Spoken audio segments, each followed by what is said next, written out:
सबको नमस्कार। आज इतवार है। हर हफ्ते हम लोग इतवार के दिन सब लोग दिल्ली के लोग बैठ के तय करते हैं कि लॉकडाउन को आगे बढ़ाना है कि नहीं बढ़ाना, बढ़ाना है तो कितना बढ़ाना है। अभी जो मौजूदा लॉकडाउन है वो कल सुबह 5 बजे ख़त्म हो रहा है। आज फिर से हम सब दिल्ली के लोगों को तय करना है कि लॉकडाउन बढ़ना चाहिए या नहीं बढ़ना चाहिए, अनलॉक होना चाहिए नहीं होना चाहिए। हम सब लोगों को मिलकर ये तय करना है। अप्रैल के महीने में जब ये सेकंड वेव पूरे देश के अंदर आई थी, इतनी खतरनाक वेव थी। दिल्ली सबसे पहला राज्य था जिसने, हम सब लोगों ने ये देखा कि ये वेव बहुत खतरनाक है और सबसे पहले लॉकडाउन देश के अंदर दिल्ली में लगाया गया। उस वक्त ऐसा लग रहा था जब ये वेव आई थी और इतनी तेज़ी से केसेस बढ़ रहे थे कि पता नहीं ये वेव कितने दिन चलेगी, इस वेव से जीत पाएंगे नहीं जीत पाएंगे, कैसे होगा, क्या क्या होगा। लेकिन एक महीने के अंदर 20 अप्रैल को हम लोगों ने लॉकडाउन लगाया था। लगभग एक महीने के अंदर आप सब लोगों के, दिल्ली के लोगों के अनुशासन और दिल्ली के लोगों की मेहनत और संघर्ष की वजह से आज कोरोना की ये वेव, जो कि सबसे खतरनाक थी अभी तक, ये कमज़ोर होती नज़र आ रही है। मैं ये नहीं कहूँगा कि हमने युद्ध जीत लिया है, अभी काफ़ी बाकी है, लेकिन अब हम, ऐसा लग रहा है कि इसके ऊपर काबू पाते हुए नज़र आ रहे हैं। अप्रैल के महीने में एक दिन ऐसा आया था जब संक्रमण दर 36% पहुंच गई थी। यानी कि 100 लोगों की हम टेस्टिंग करते थे तो 36 लोग उसमें पॉजिटिव मिलते थे।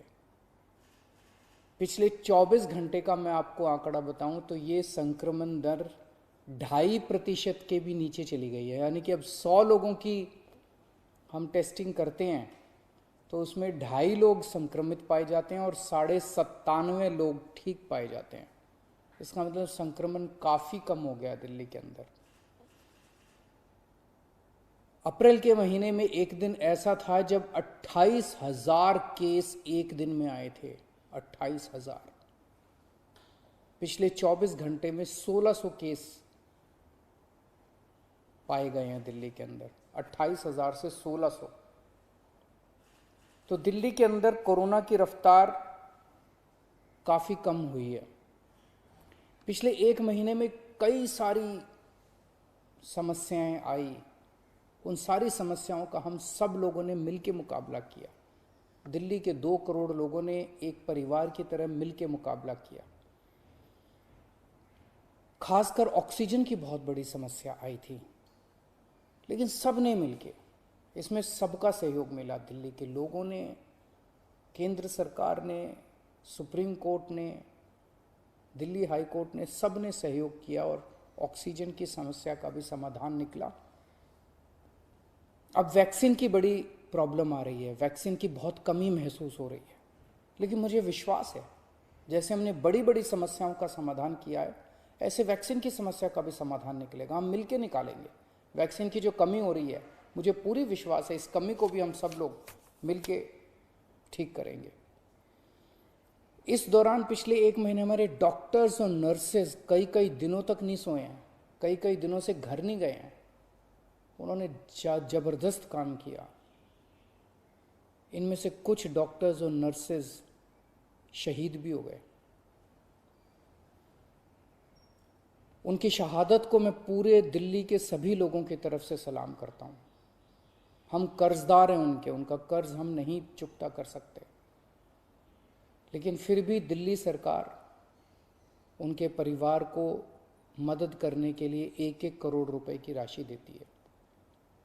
आप लोग देख रहे होंगे, मैं रोज़ किसी ना किसी के घर जाता हूँ, ऐसे किसी व्यक्ति, ऐसे किसी डॉक्टर, नर्स या ऐसे किसी के घर जो शहीद हो गए, उनके परिवार को मैं खुद जाके मिलता हूँ और उनको 1-1 करोड़ की राशि दे के आता हूँ। तो युद्ध अभी बाकी है, अभी पूरा नहीं हुआ है। और अभी भी 1000 से ज़्यादा केस आ रहे हैं। तो पिछले 24 घंटों में मैंने खूब लोगों से पूछा क्या करना चाहिए। जो भी निर्णय होगा हम मिल के लेंगे, दिल्ली के लोग मिल के निर्णय लेंगे। तो एक आम राय ये बन रही है लोगों की कि 1 हफ्ते के लिए लॉकडाउन और बढ़ा देना चाहिए, क्योंकि अभी अगर लॉकडाउन खोल दिया और जो कुछ हमने पिछले 1 महीने की इतनी कड़ी मेहनत, संघर्ष और त्याग की वजह से पाया है, कहीं वो खत्म ना हो जाए। तो सबकी आम राय ये है कि 1 हफ्ते के लिए और लॉकडाउन खोल देना चाहिए। तो दिल्ली सरकार ने ये निर्णय लिया है कि 1 हफ्ते के लिए लॉकडाउन और बढ़ाया जा रहा है। अगले सोमवार 31 तारीख की सुबह 5 बजे तक के लिए लॉकडाउन बढ़ाया जा रहा है। अगर केसेस के घटने का सिलसिला इसी तरह से जारी रहा अगले 1 हफ्ते भी, मेरा आप सब लोगों से अपील है, निवेदन है, जैसे आपने अभी तक सहयोग किया, आपने अभी तक कठोर अनुशासन का पालन किया, लॉकडाउन को फॉलो किया, इसी तरह से आप आगे भी जारी रखेंगे, कोरोना के नियमों को आगे भी फॉलो करेंगे। अगर इसी तरह से केसेस के कम होने का सिलसिला जारी रहा तो 31 तारीख से फिर हम अनलॉक की प्रक्रिया चालू करेंगे। एकदम से अनलॉक करना ठीक नहीं रहेगा, तो वो भी धीरे धीरे कुछ गतिविधियों को 31 तारीख से फिर हम खोलना चालू करेंगे। लेकिन अभी सबकी राय के मुताबिक, मैं दिल्ली के लोगों की राय के मुताबिक 1 हफ्ते के लिए हम लोग लॉकडाउन और बढ़ाने जा रहे हैं। इस वक्त हमारी सबसे टॉप प्रायोरिटी है कि किस तरह से दिल्ली के 2 करोड़ लोगों को वैक्सीन जल्द से जल्द लगाई जा सके।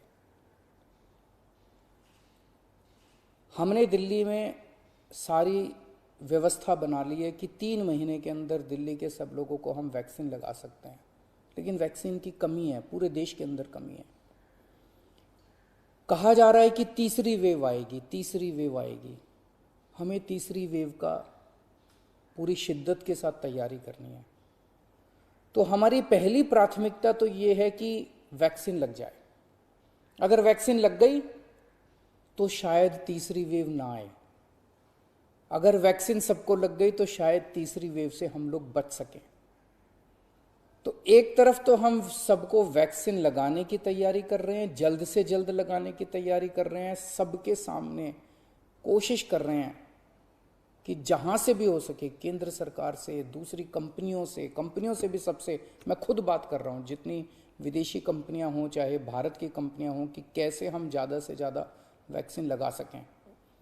कोई चाहे कितने रुपए में वैक्सीन दे दे दिल्ली के लोगों के लिए, चाहे हमें अपना जितना भी बजट खर्च करना पड़े दिल्ली के लोगों के लिए वैक्सीन लाने के लिए, हम खर्च करने के लिए तैयार हैं। कहीं से दिल्ली के लोगों के लिए, अपने लोगों के लिए वैक्सीन मिल जाए। तो एक तरफ हमारी ये तैयारी चल रही है और दूसरी तरफ खुदा ना खास्ता तीसरी वेव आती है तो हम उसकी सारी तैयारियां कर रहे हैं। कितने बेड जरूरत पड़ेगी, कितने और आईसीयू बनाने की ज़रूरत है, कितनी और ऑक्सीजन की ज़रूरत है, ऑक्सीजन टैंकर खरीदने की ज़रूरत है, ऑक्सीजन के स्टोरेज टैंक बनाने की ज़रूरत है। ये सब तैयारियां वो भी साथ साथ चल रही है। लेकिन भगवान ना करे कोई तीसरी वेव आए, भगवान करे कि सब लोग सुख, शांति और स्वस्थ रहें। नमस्कार।